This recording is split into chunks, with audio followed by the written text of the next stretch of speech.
Welcome to the Retire with Purpose podcast, a show specifically designed to help pre-retirees and retirees maximize their financial confidence. Casey Weed is a certified financial planner and president of Howard Bailey Financial. His newest book, Job Optional, is a Wall Street Journal bestseller and is available now on Amazon and at retirewithpurpose.com. He's your host on Retire with Purpose. Hey, I'm Casey, and I believe in retirement strategies that are driven by meaning and purpose. Join me this week and every week as we discuss thoughts and ideas with some of today's foremost experts in the field of finance and retirement, as well as discussing trending topics that could impact your bottom line. These discussions can help you make better financial decisions so you can live the lifestyle you've always imagined and deserve. Welcome to the show. Ellie Martinez is the creator and host of the award-winning site Couple Money, where she is focused on helping spouses come together with their finances. Each week, she interviews financial experts and real-life couples who've achieved impressive financial goals, like becoming debt-free, starting a business, maybe even retiring early. She's also contributed to a number of different major media platforms, including Business Insider, TurboTax, Entrepreneur, and LendingTree. She expands upon this work in her book, Jumpstart Your Marriage and Your Money, a 4-week guide to building wealth together. In it, she shares her plan to help couples stop worrying about money and start building wealth in a warm, humorous, and easy to understand voice. Today, Ellie joins the podcast to talk about the challenges couples face when it comes to money, and especially when they're transitioning into retirement. We talk about how couples can have more effective conversations about their finances, how to deal with financial infidelity and sabotage, and how to work with a financial advisor to build a budget that both spouses will love. One more thing before we get started, we have a bunch of copies of Ellie's book, Jumpstart Your Marriage and Your Money, and we're going to send them out until they're all gone. All you have to do is this. Number one, subscribe to the podcast and leave an honest rating and review over on iTunes. Number two, send us an email at info@howardbailey.com with your iTunes username and mailing address, and we will ship you the book for absolutely free. It's that simple. Lastly, if you want to watch live recordings of future guests, be sure to head on over to our Facebook page, facebook.com/Howard Bailey Financial. Like our page, click the events tab for a lineup of upcoming live stream interviews. That's it. As always, thanks for listening. And without further delay, my conversation with Ellie Martinez. Elle, welcome to the podcast. Hey, I'm really happy to be here. How are you doing? I'm doing fantastic. I was just thinking about our interview this morning and going, okay, well, hopefully I learned something so I can take this back and we can have our money date this week as planned. We have our money dates usually at least once a quarter. They're always scheduled once a quarter, but it usually comes up in conversation almost every single week. So I'm going, okay, I got to pull something out of Elle here to make this conversation just that much better this week. Oh, that'd be great. We actually look forward to money dates, and I know we'll probably talk about this a little bit more, but it's not pulling out the spreadsheet. It actually is a date and enjoying yourselves and getting to know one another and check in with one another. Well, I have a bad habit of pulling out that spreadsheet from time to time, but the good thing is she loves seeing it. So we're lucky in the way that we've been kind of weird with money since we first met, or at least I was, and I was able to get her on board with my money weirdness. So it's been great for us, but we have so many couples that we work with that struggle. They're transitioning into retirement, and one has been managing the finances for their entire lives, and now they both need to get on the same page as they transition into a new timeline that has everything to do with money, and they're on a fixed income now. It's a lot different. They're really starting to drill down on what those financial goals are. They have to make some big decisions. And sometimes this is just a real struggle. So with that, I thought about getting into, why you started your blog off the top of our conversation, but we had a fan question come in. And this is one that's always just top of mind for me, and I'm always trying to figure out what we can do to overcome this issue because I see it so often. So I'm sure you'll have a great answer. We'll have a great conversation around this question from Raymond Zajka, and I may have butchered that last name, but Raymond sent us this question as he is a Weekend Reading subscriber. So if you signed up for a Weekend Reading email that goes out every Friday, you always have an opportunity to preempt these conversations with our guests. So go to retirewithpurpose.com to sign up for that, and you can be just like Raymond here, who said, my wife is not interested in finance. All she really cares about is that the money is available when she needs it. How do I get her to be more interested in managing our money? Wow. Okay. So just a heads up, we started Couple Money because we needed this. And this is something that we've dealt with both ways with my husband and I, our levels of interest in hitting these goals. So it sounds counterintuitive, especially when you're talking about personal finance and knocking out those goals. But one of the first steps I recommend with couples is sitting down, away the numbers, and actually start talking about what would you like to do if money wasn't an issue. What you're trying to do is persuade your spouse, but the first step is to find that motivating factor. What drives them, to get up each morning? What would they like to do if you guys already had that money in the bank? Everything's in the accounts, everything's squared away. How would you spend your days? And that was actually a mistake my husband and I did the first time. We did the whole rip off the Band-Aid and look at the numbers. We survived it, and I'm glad we had that honest discussion. But if I had to redo it, that's the first step. And I've worked with a lot of couples and hearing from them, that was a significant win, which was we go around with these very general goals. I want to retire, or, I want to save this amount. I want to buy a house, like step by step, but we haven't defined exactly what it is and why it's meaningful.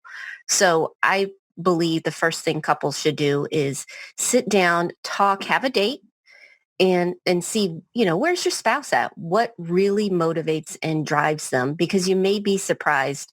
It's happened a few times in my community where the spouse is like, I didn't know that's what you wanted to do. Well, I see it. I think where the problem is happening with some of the couples that we meet, it usually seems like it's an engineer type, maybe husband usually. Sometimes it's the other way around. Sometimes the husband's a disinterested party, but quite often, it's the one that's just super numbers driven, has all these spreadsheets, and they want the spouse, their wife, to come in there and get into those numbers with them. Come in, meet with a financial advisor, and we want you to understand all of these numbers. And we have to understand the different types of communication, right? Somebody's right brain, somebody's left brain, and maybe that is where we're going wrong, where we're saying, hey, I want you to meet with my financial advisor first, or really it's our financial advisor. You've never met him. I want you to come in and meet with our financial advisor. And that is what I usually hear is it's a really intimidating conversation. They're intimidated and not interested in the money. Do we have to go to the source of why they don't want to have that conversation? And I guess if we do want to go to that point and ask them those questions of why they don't want to have the conversation, how do we do it without being confrontational? Well, I think it's hard. I do believe we need to get to the root of the matter, but I think that is the biggest mistake we kind of make. Like, well, why aren't you interested? This is our finances. This is our future. And instead, that's why I say, start with the goals. That's non-confrontational. That's something positive. And sometimes the best thing you can do is model that. Say, in a few years, I'd like to pivot my career. I'm thinking of, either on the side doing some business, or maybe I want to get into real estate investing in the next 5-10 years, where you're sharing what you want to do and why. Some surprises that people have brought up to me, they didn't realize that their spouse wanted to still work but have more time with the kids, which meant that entrepreneurship, or at least having the finances so they could negotiate with their boss for a more flexible schedule, was their motivation. Other times it had been taking care of loved ones. They have extended family, and they either a cultural or just a personal obligation they felt like they want to support that family member at least somewhat, or to help out somehow. And so that was their motivation to get interested in the finances. Well, how can we square this away? And so instead of saying, why aren't you interested? Find out, if we could, in an ideal situation, create or align our finances a certain way, what it would look to you and why. Because sometimes I think everybody, we follow these goals because we think those are the steps that we have to take. And instead, what we should be doing is defining what our goals are and why it matters to us. And this is something that even if you're not pursuing financial independence, I think this is one of those pillars of financial independence that they get right, which is define the lifestyle that you want. And I feel like that's a less confrontational way for couples to discuss their finances. Do we get into the source? Do you find that there is a common source for those individuals that are really avoidant of the financial planning conversation? There's a couple. One, a lot of us come in with history with our finances, and it could be a model that we've seen growing up with our parents. I've seen a lot of couples deal with the fact that one grew up where there is a scarcity mindset or they were living paycheck to paycheck. And so certain things like debt was normal for them and they don't see an escape. I've actually had conversations when we were, for example, like buying a house, you'll always have debt. You'll always have a mortgage, like these small things in the back of our mind that says that it is impossible. Another thing that we could see is where they've seen their parents model where one, like you had mentioned, maybe takes the lead with finances, but it might be an extreme case where they shut the other spouse out. And so they've never had these discussions. They don't know how finances work. They never had practice within their family, which as parents, that's something we're aware of now. And we're working with our kids 9 and 5, even on a small scale. So they're more aware of how budgets work and why you want to have a budget so you can work towards those goals that you want. I think that's great insight. You have many that have this scarcity mindset, and I see that, Mm-hmm. right? It's just, we never have enough. We never have enough. I have a gal that just recently finally got her to retire, but she didn't need to be working at all. But she didn't want to have the conversation because it felt wrong to her because her parents never had enough. And it was really getting to the root of that issue. And you have also just that traditional mentality and just family structure where, the husband always manages finances. That's what mom and dad did. Mom didn't have anything to do with it. However, I think there's some real issues with that today. David Bach brought that to us in one of our past conversations saying, 85% of men are going to die married. Well, who's going to find out that the financial plan that the man put together actually worked out? The woman's going to be the one that's picking up the pieces and actually figures out if the man's plan actually worked out in the first place. And then it kind of comes back to the financial advisor. So when we have someone reach out to us and say, hey, I'm having trouble getting my wife on board, is there a way that individual, say Raymond here, could reach out to his financial advisor and prepare them better to have a better conversation to get the spouse on board? What should financial advisors be doing in order to get the buy-in from a disinterested spouse? Well, I think financial, planners and advisors can be so helpful because sometimes, and this has happened with us, where those initial conversations are a little confrontational, whether you intend to or not, and having that third party who's objective. But the first thing they need to do before you even buy in with like having the plan and the finances and you bring in the advisor, that spouse has to feel like the advisor is working for both of them. And if a spouse feels like that advisor isn't in their corner, they're going to be less likely to go in with the plan. They might drag their feet. I've seen people where their husband, their wife, I'll do it. But then they sabotage the budget. Or you have, financial infidelity, those secret purchases here and there. So initially have the conversation, just the two of you. And if needed, I would have the advisor meet with the reluctant spouse to kind of say, hey, listen, before we move in, separately, I know, your husband, your wife is really excited about this plan, but I want to advocate for you as well. This is a partnership. What are some things that you are feeling need to be on the table? What are some discussions we need to have? And I think if an advisor does that, it can start building that relationship because as you know, it really is about the communication between, couples themselves, but then for the advisor, the planner, to be a real partner, there has to be that open and honest communication between everybody. What you said about financial infidelity, I've seen this firsthand multiple times. There's one that comes to mind. We received a complaint from a wife last year. So it was about a year ago. She complained saying that we never followed up with them, never called them, never scheduled an appointment, never gave them regular updates. And I'm confused because we had emailed and spoke with her husband over 100 times in like 6 months, and he had been pushing us to do things that he knew weren't right. And he would tell her that we never followed up. We never, spoke with him. He was trying to sabotage the relationship because he never wanted a financial advisor in the first place. She wanted somebody to help. He didn't want somebody to help. So he sabotaged the whole relationship by making us the bad guy. These things really do happen, whether it's budgeting or spending or financial planning structure, or just you have to get buy-in from both spouses. Even more so than that, you've got the statistic that 70% of women will leave their husband's financial advisor when they pass away. So that's probably not what the husband wanted. Yeah, you don't want to, when something that dramatic happens, to leave that partner. I'll tell you, I've gotten a lot of emails. So I'm on social media, but of course, the nature of marriage and money, no one's going to put their husband or spouse on blast. So I'll get these emails. And one of the most common things I get are signs of financial infidelity in the relationship. I remember one in particular was, and it happened to be a husband, that there was a bonus. The team did really well.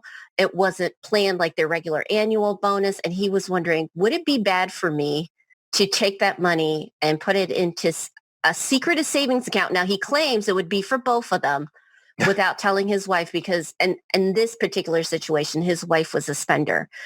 And I think we need to acknowledge that a lot of times the money fights that couples have, that we have, isn't really about the money. There is some other issue going on. Yeah. And in that case, is it a spending issue for the wife? Then you want to dig in, whether it's the husband or wife. Do they feel like the budget's restrictive? Because in some cases I've seen that where one spouse presents it as, they're always breaking the budget. But then I look at the budget and you know what? It is great in a perfect world where we are robots and we keep to this strict thing, but there is like no room in the budget for things that their spouse enjoyed, and as couples, I talk about this. Yes, you are a team and you want to work your finances together, but you have to have room in your budget for each of you, for your interests. Yeah. And, there's so many different ways you can divvy that up. But then getting back into financial infidelity, it is that gray line, because are you controlling them through the finances? And see, there's so many things that you can dig up, and it's not really about the numbers. There's something else going on in the relationship. Oh, yeah. I saw the same thing, with my parents. And I knew, going into this, before we got married, I said, money is one of the top reasons for divorce. So let's go ahead and check this box immediately. And now we have the fastest demographic or the highest rate of increasing divorce in any demographic is baby boomers. And if you're at that point where you're transitioning into retirement, you better knock that one out so that you don't become a statistic. I want to get into a couple of the topics from your book. And this is a good transition because you brought up budgeting. And in your book, you talk about how to create a budget that both spouses will love. From a high level, how do we do this? From a high level, you definitely have to address like a budget. What is a budget? A budget is basically giving your finances a plan to get you to where you want to go. And again, defining those goals are important. But then I think a lot of people miss out is the three big buckets of any budget basically are, taking care of the essential bills, building wealth, your long-term goals, and then also enjoying now. A lot of times when I see couples, there's a friction between the building wealth for the future and enjoying life now. Yeah. And that isn't necessarily a bad thing because we want to find that balance, but there's a lot of tension because we give attention to this side or we're focused on this side, and whoever's the quote day-to-day financial person is probably going to skew in one direction, which is I want to build for the future. So I feel like with couples, one of the best budgets just to start off with if they hadn't been successful or they haven't really discussed a budget, is that 50, 20, 30, not necessarily for the percentages per se, but to get into that mindset of, okay, we have to allocate here, here, and here. How does that look? And then the next step is, well, how have we been doing in the past? And what goes wrong? And what I've done and I've seen other couples do is you bring in the budget, right? You're like, okay, last month, this is what you spent money on. Instead of saying, okay, you know what? You went out to eat 3 times a week, for example. We'll pretend it's not 2020. How did you enjoy it? Was that something that you enjoy? Or was that something, you know what, I could cut back on? Again, it's, I might feel, and I do feel this way. Like if you look at our budgets, I eat out more, less frequent, but for me, it's a social. This is how I catch up with friends. I don't necessarily just eat out every day as a routine, but I make appointments. That's what I would do. So that's reflected in the budget. Okay, this is X amount per month. My husband, he loves tech. He's a software engineer. That's his thing. That's where his money's at. So there's less frequent per year, but they're like huge purchases. But that's within our budget. But discussing that, and acknowledging those differences absolutely are key. Because what's the difference? Usually someone's going to look at the budget and go, well, you spent $50 more per week than you were supposed to last month on this item. Rather than asking the question about, you spent dollars on these things. Did you enjoy them? Right? Did you have a good time? You're framing it in a positive light, and I like that. And along those lines, I read some articles out there and discussions you had around joint bank accounts. And I always find this to be a really strange thing to me because I'll meet a couple that's been married for 50 years and their money's been separate for 50 years. And it worked for them. And we've got my sister-in-law just got married and said, combine the money. It's his, and yours. It's everyone's. So it's going to make it much easier to manage your finances if you have joint bank accounts. I just can't imagine being married to my wife and having my own money. Hey, thanks so much for tuning in today, and I hope you found the information here insightful. Both myself and the Howard Bailey team want to provide you with the very best resources and education to make the best decisions for your financial future.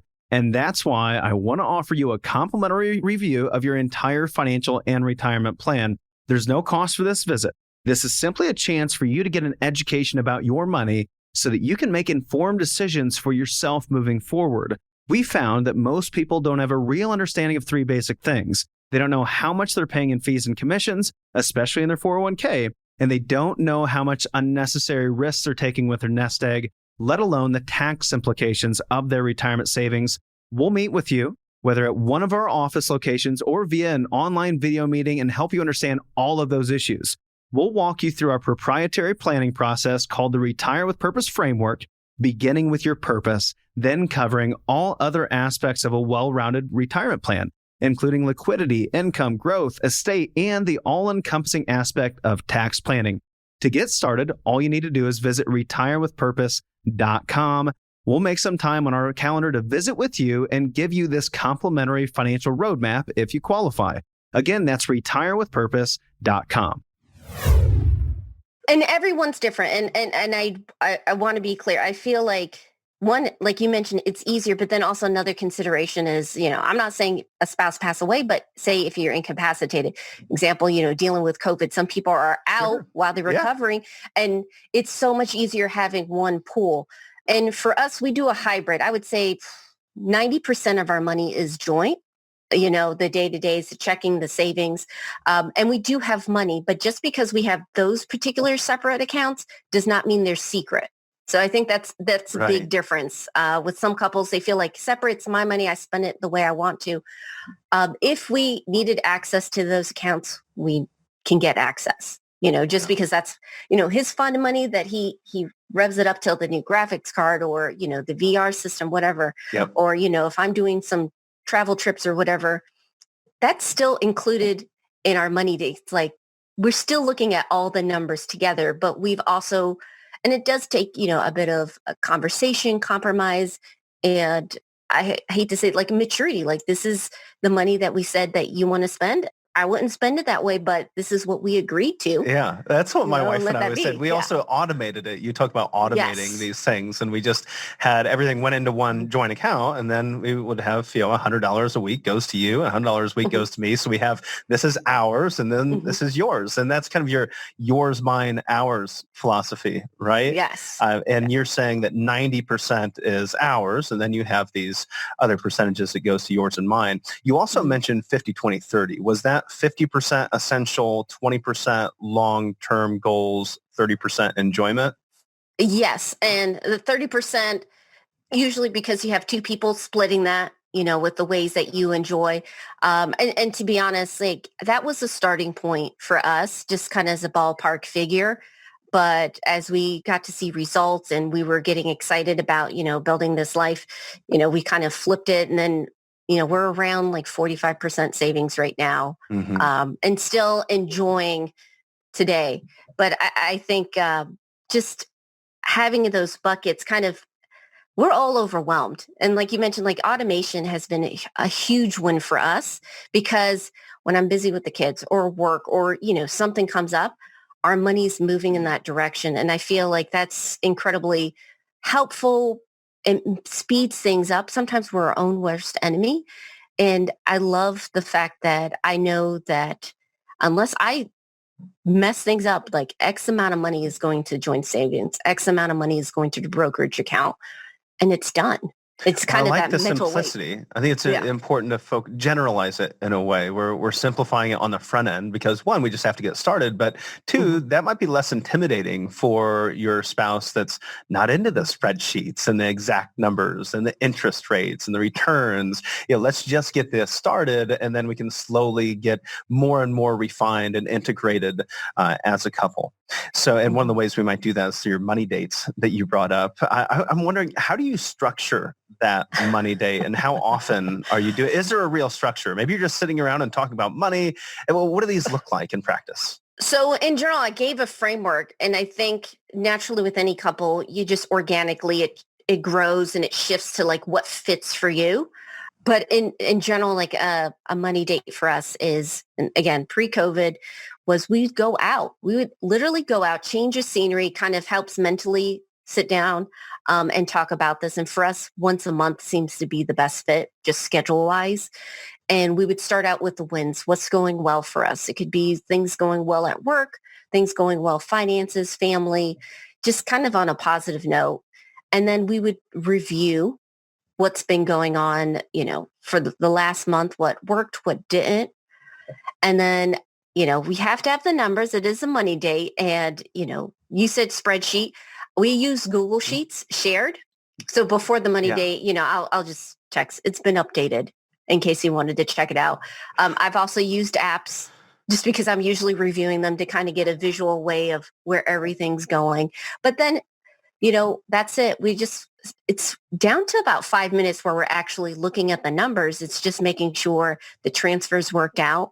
Again, the power of automating, it means we don't have to worry about every penny because every penny is already being moved. And then life happens. So what didn't work? If a kid gets sick, what happened there? What shifted? Make adjustments. And then for the next month, what's going on? Do we have a vacation coming up? I love eating out, finding hole-in-the-wall places wherever we go. Like, where do the locals eat? And so if I know that's happening next month, for example, I'm absolutely cutting back on certain expenses the month before because I really want to enjoy it. And then, of course, I remind every couple it's still a date. Relax, enjoy it, and have time to just catch up with each other. And, we're parents now of a 5 and 9-year-old. So these money dates are really a great way for us to relax and, just catch up. So you said you text your husband and say it's been updated. So I take it you're the one that is managing the spreadsheets. Was he the disinterested party back in 2009 or? It was the transformation. So we're not maybe your typical couple. When we came in, I would say I was your traditional spender versus him being a saver. And again, this is things that we grew up with. My mom was a single parent, had 3 kids. So if you can make the payments, you could afford it. And that was kind of my mindset. And my husband grew up kind of a cash-based kind of budget. If it's not there, it's not there. You don't go into debt. You don't open a credit card, whatever. And at that time, we were college kids, broke college kids, I should add. So we thought this would be the easiest thing in the world to have that conversation. And we immediately saw that we had to change. And it's funny because things shifted as we got excited about where we're going. I wouldn't say either one of us is disinterested. If it was me, I was disinterested in the details at first. But now you're the spreadsheeter.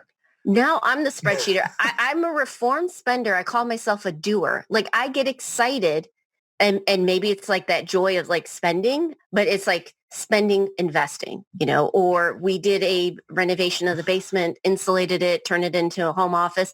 Excited about that. So yes, it is possible. If anyone's like, how do I get my, spouse on board?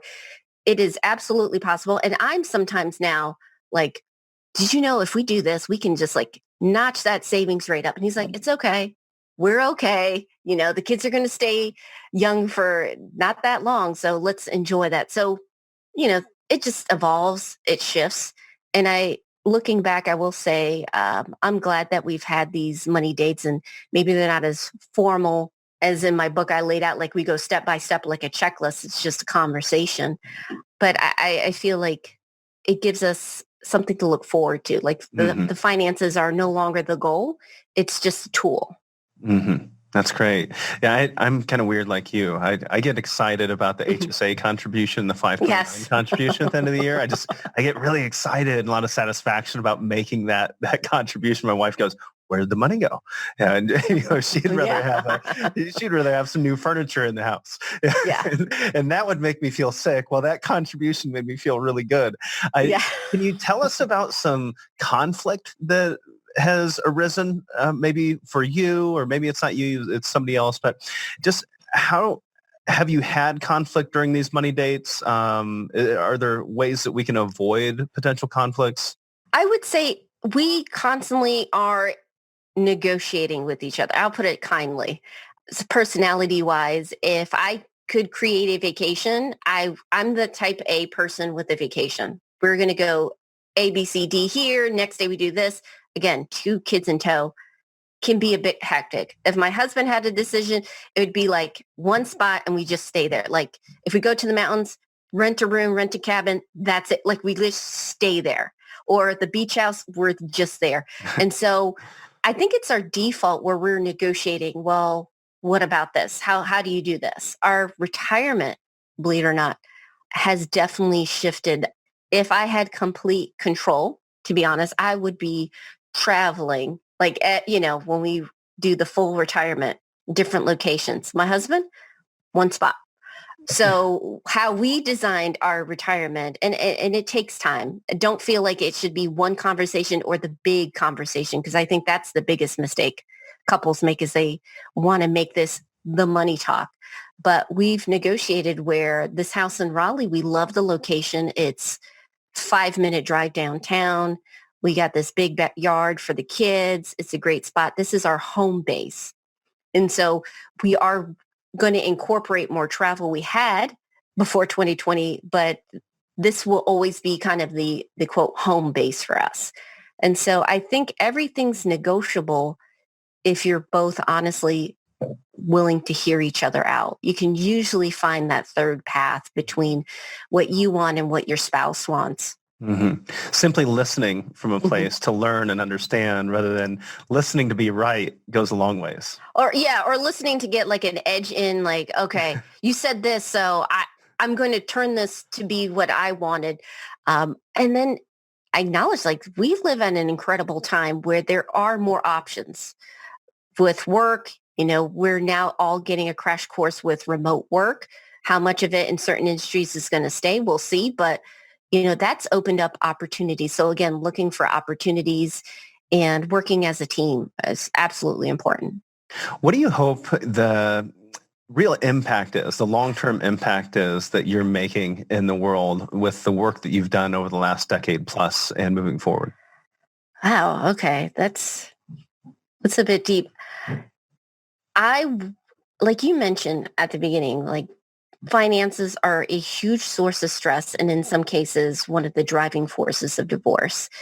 If I can remove or help a couple remove that, take that off the table so that they can address, their relationship, they can pursue the goals that they want, and they could, really create a life that they love together, I would be satisfied. That's good. I think there's a lot of work that needs to be done in this area. So I truly appreciate your contributions. I've enjoyed what you've offered on the blog and in your book, and it's made a positive impact on our lives. Before we wrap up, I'd like to ask you another question along those lines. It might be a little deep, if that's okay. What does retire with purpose mean to you? Retire with purpose means you're not escaping anything. It means you're not like jumping shift from work. It's finding a meaningful and a memorable life. And however that, looks to you, that you're able to pursue it without having this fear of, what's going to happen next with the finances. That's awesome. Elle, thank you for joining us. If individuals say they want to go a little bit deeper with you, of course, we'll keep the link to Couple Money in the show notes, as well as a link to your book, Jumpstart Your Marriage and Money, Jumpstart Your Marriage and Your Money, a 4-week guide to building wealth together. And you have so generously offered to send out some autographed copies of that book.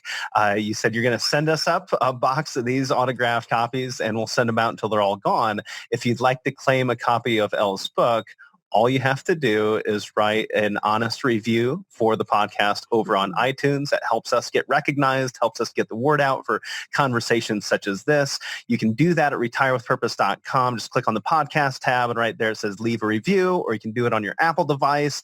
Just go ahead, leave an honest review there, and then send us an email at info@howardbailey.com. That's info@howardbailey.com.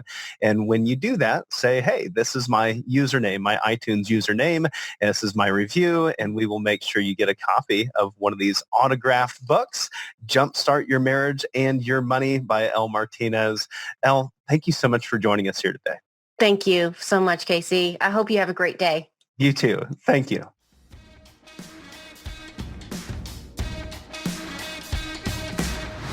Hey, thanks so much for tuning in today, and I hope you found the information here insightful. Both the Howard Bailey team and I strive to provide you with a variety of different resources to help maximize your financial efficiency.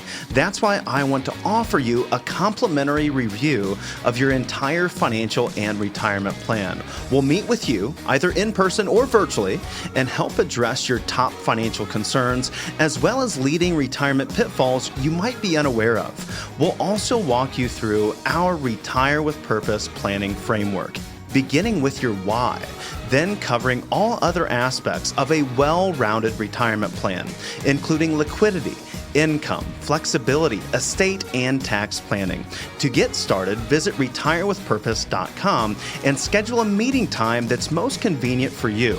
At no obligation, we'll visit with you and provide you with a complimentary financial roadmap. Schedule your free financial review now by going to retirewithpurpose.com. That's retirewithpurpose.com.